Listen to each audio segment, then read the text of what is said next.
All right, so get ready to like really dive deep into a language you've probably heard before, but maybe not, like really no. We're talking Neapolitan, and it's not just that Italian accent you hear in the movies. Right, right. You've given us some killer research on this, so Yeah. let's decode this often overlooked language. Yeah, I'm excited to kind of get into this. Yeah. What I think is so fascinating is how often Neapolitan gets dismissed as just a dialect. Oh, yeah. And I think we need to unpack why it's so much more than that. Totally. So can you help me out here? Sure. What actually is the difference between a language and a dialect? Yeah. Because I feel like, people throw those terms around and I'm like, am I using this right? Right. It's a question that brings up endless debates in linguistics. Right. There's no one definition. It's not like this is the dictionary, this is what it is. Right. But I think generally when we talk about a language, we're talking about a system of communication that has its own unique grammar, its own vocabulary, and very often, a literary tradition. Okay. Yeah. A dialect, on the other hand, is usually a variety of a language Yeah. that's specific to a particular region or a social group. Okay. So it might have, variations in pronunciation, Uh-huh. maybe a few different words, even in the grammar, but it's still understandable to a large degree to a speaker of what we would call the standard language. Gotcha. Okay. So how does that apply to Neapolitan then? Is Yeah. it its own language, or is it just like you said, a dialect of Italian? Well, I think if we use those definitions we kind of just laid out, Neapolitan has a really strong case for being considered a separate language. Okay. It has its own distinct grammar, a rich vocabulary with words you won't find in standard Italian. Wow. And, it has this long history of literature, of music, of theater. So it's almost like Italian and Neapolitan are related, but they're not just slightly different versions of each other. Exactly. Okay. Think of it this way. They're more like siblings Okay. who grew up in different households. Okay. They might share some family resemblances, but their personalities, the way they express themselves, are totally distinct. I like that. And one of the things that I think makes Neapolitan so interesting Yeah. and so revealing is its sound system. Okay. It's like a time capsule Cool. that has preserved clues to this linguistic past that predates even standard Italian. Okay, now you've got my attention. I love a good historical mystery. Yeah. So what kind of clues are we talking? Well, let's just take a simple example. Okay. The way Neapolitan treats the D sound. Okay. In many cases where Italian uses a D, Neapolitan shifts it to an R, Interesting. especially at the beginning of words or between vowels. Okay, give me an example. I'm a podcast listener. I need to hear this. Yeah. Yeah. The word for two is a perfect illustration. Okay. In Italian, it's do. Okay. But in Neapolitan, you're going to hear roche or sometimes duge. Okay. And that shift from D to R is like a telltale sign Uh-huh. of how Neapolitan is rooted in this much older form of spoken Latin. Wow. Something closer to what everyday people were using centuries ago. crazy. It's like Neapolitan took a different path than standard Italian, Okay. and it preserved these sounds that Italian over time just let go of. Wow. So when I hear someone speaking Neapolitan, I'm basically hearing echoes of ancient Rome. In a way, yeah. That's wild. Yeah. And you said this D to R thing, it isn't unique to just Neapolitan. Not at all. You see this in other Romance languages too, Mhm. like Spanish, for example. Oh, interesting. The Spanish word for where is donde, right? Okay, yeah. But its Neapolitan cousin is ron. That D to R shift, it's like a recurring character in this story of how these languages evolved. Wow. So what you're saying is knowing about this little Neapolitan quirk could actually help someone learn Spanish faster. It's possible. That's amazing. Yeah. I never realized how interconnected languages could be. But wait, it gets even better, right? Yeah. We're not just talking about Latin here. Our deep dive notes mention something about even older languages influencing Neapolitan. You're right. It's not just about Latin. It's about these layers upon layers of history that are embedded in language. Okay. Neapolitan might also contain traces of languages that existed in Italy before the Romans even arrived with their togas and their Latin dictionaries. Okay, now this is getting really interesting. What other languages are we talking about here? Give me the details. So one of the most intriguing possibilities is the influence of Oscan. Oscan, okay. It was a language that was spoken in southern Italy, like centuries before the Roman Empire decided to spread its linguistic wings, shall we say. Right. Now, Oscan eventually faded away, but not without leaving its mark on the languages that came after it. Yeah. And Neapolitan just might hold some of those ancient linguistic fingerprints. Linguistic fingerprints. Okay, I like the sound of that. So how can we hear Oscan in Neapolitan today? Like, give me an example. Okay, so let's look at the Neapolitan word for world, which is muno. Muno. Okay. Quite a bit different from the Italian mondo, wouldn't you say? Yeah, definitely. That N sound, where Italian uses end, that is like a hallmark of Osc influence. You'll see it in other words too, like quando for when, instead of the Italian quando. Wow. It's fascinating. So it's almost like Neapolitan is a blend of all these different linguistic ingredients. Each one's adding its own little flavor to the mix. Exactly.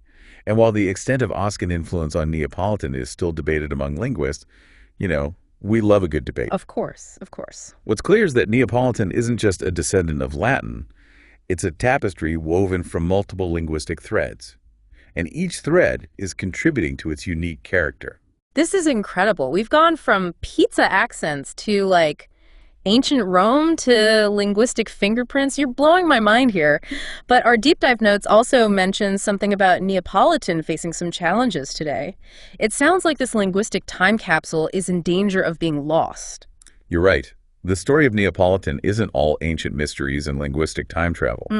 Despite its rich history and this vibrant culture, it's facing a very real, very serious challenge. Oh no, what is it? The lack of official recognition. Wait, you mean like a language spoken by millions of people doesn't have official status? How is that even possible? It's a complicated issue. Yeah. It's rooted in Italy's really complex history with regional languages and dialects.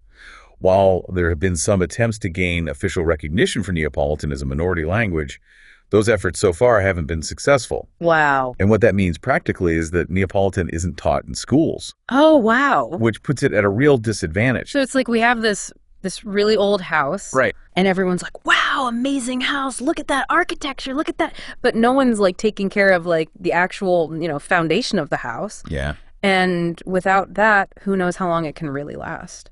You're right. That's a great way to put it. When a language isn't passed down, through more formal education, it really has to rely on families and communities to keep it alive. Yeah. And that's a lot of pressure. Yeah. And sadly, it often leads to decline as younger generations just grow up with less exposure to their linguistic heritage. Yeah, it's kind of a bummer to think about because it's like you said, it's this rich history. Yeah. It's this amazing language, but if it's not being taught in schools, then who's really gonna, Yeah, it's a real concern.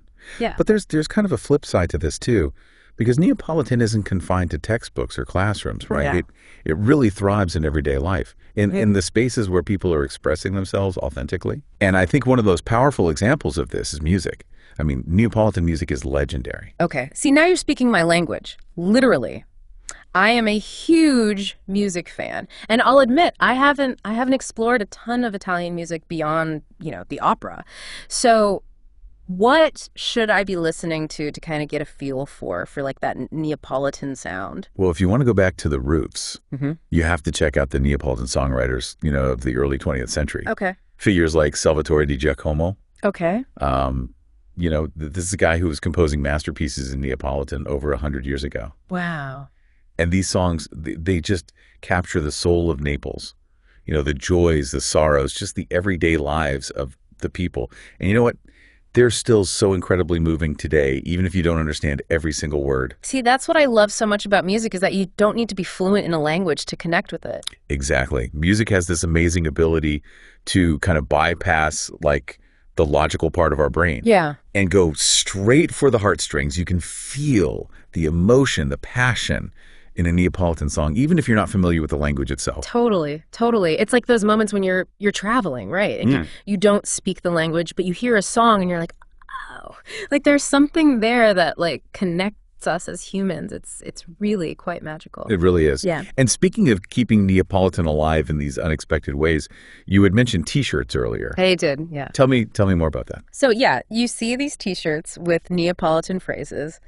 And it made me think about, Neapolitan theater too, right? Which has its roots in commedia dell'arte, which is all about, wit and satire and social commentary, all delivered with that signature Neapolitan flair. Yeah. I have to confess, like in my head, I'm picturing like those little hand-painted figurines you see at like, the souvenir shops. Right. With like the exaggerated features and the costumes, Yes. right? Like that's kind of what I'm picturing when I think of like Neapolitan theater, and you can just see that energy like in those t-shirts and in how people are kind of like taking their language back. Exactly. It's meant to be experienced.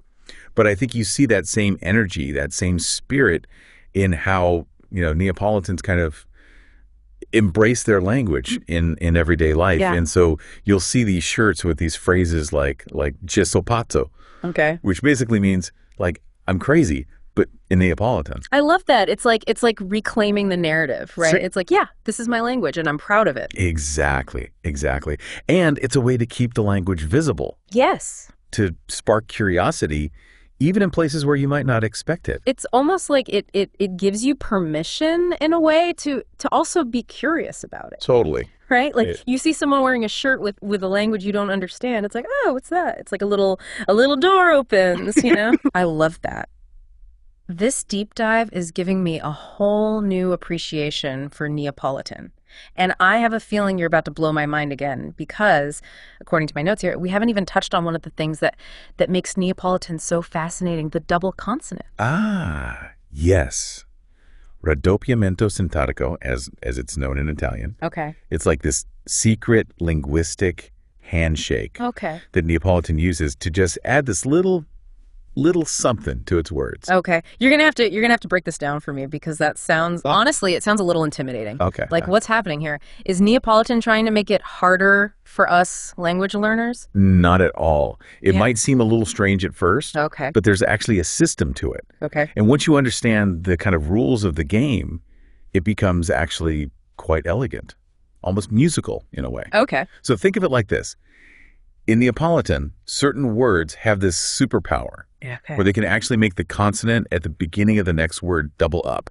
Okay, give me an example. I'm very much like a learn by doing kind of person. So let's try it. All right, so let's take the word for "the" when it's talking about, a singular masculine noun. Okay. In Neapolitan, it's "o." Oh, okay. Now imagine you're talking about the bread. Okay. So "o" pain. Okay. Oh, pain. Seems pretty straightforward, right? Yeah. But here's where that consonant doubling comes in. Yeah. Because "o" has that special power we talked about. Yeah. It triggers the P in pain to double up. Wow. So you end up with "o-o." Okay, I'll admit, hearing it out loud, it does have a certain like ring to it. It's almost musical in a way. Like the words they're like doing a little dance, kind of like bouncing off of each other. Exactly. And what's so fascinating is that this isn't just some like random Neapolitan quirk. This is a phenomenon that you find in other languages too. Oh, wow. It reflects, how sounds interact, how they influence each other in these subtle ways. Yeah. It's like this little window into like the hidden mechanics of language. That's so cool. It's amazing how something so small like doubling a consonant can like reveal so much about how language works. I mean, I'm starting to see Neapolitan in like a whole new light now. It's not just like a collection of words. It really is a system, like you said, a code. It has its own like internal logic. It has its own beauty. It does. And that's, I think, what makes studying languages so rewarding. Yeah. You're not just, learning how to communicate. You're kind of uncovering these hidden patterns and these connections and these histories. Totally. And Neapolitan, with this unique blend of ancient influences and these really modern expressions is like a perfect example of that. Yeah, I couldn't agree more. But before we wrap up this deep dive, I have to ask, like, where does this leave, us, the non-Neapolitan speakers of the world? What can we take away from this journey into this fascinating, this complex, and like, as we've been talking about, this sometimes endangered language? That's a great question. And I think it gets to the heart of why we're even doing this deep dive in the first place. Yeah. You don't have to be fluent in a language to appreciate it. Yeah. To let it kind of like broaden your horizons. Absolutely. Every language offers this like unique window into a different way of thinking, a different way of like experiencing the world. I love that. But like, Be specific. How can we as listeners apply what we learned about Neapolitan to our own lives? Yeah. Even if we're not like planning a trip to Naples anytime soon. It's all about paying attention, Yes. being open to the unexpected. Right. So the next time you hear someone speaking with what you might perceive as like an Italian accent, Yeah, yeah. listen a little closer.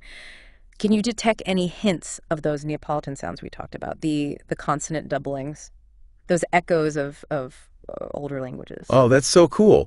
I'm already finding myself listening to languages differently now and trying to catch those subtle variations, like those linguistic fingerprints. I Yeah. love that. And don't forget about those t-shirts we talked about. Yeah, yeah. They're like little ambassadors for Neapolitan culture. Yeah. You know? They're just popping up in the most unexpected places. I know. It's so true. You might even see one that speaks to you, that sparks that curiosity to learn a new phrase or two. You've definitely sparked my curiosity. This deep dive has been like seriously eye-opening. I feel like I haven't just like learned about a language. I've gained a whole new perspective on how languages shape our understanding of the world. And that's the beauty of it, isn't it? The more we kind of like dig into these, what might seem like these niche topics, the more we realize how connected they are to everything else. Neapolitan isn't just about, preserving a language. Yeah. It's about preserving a culture, a history, a way of life. Right. And that's something we can all appreciate, I think. I love that. Well said. To all of you listeners out there, we hope that this deep dive has inspired you to listen a little bit closer to the world around you, to the subtle variations and the hidden histories that are embedded in every language. Who knows what linguistic treasures you might uncover. Until next time, keep exploring.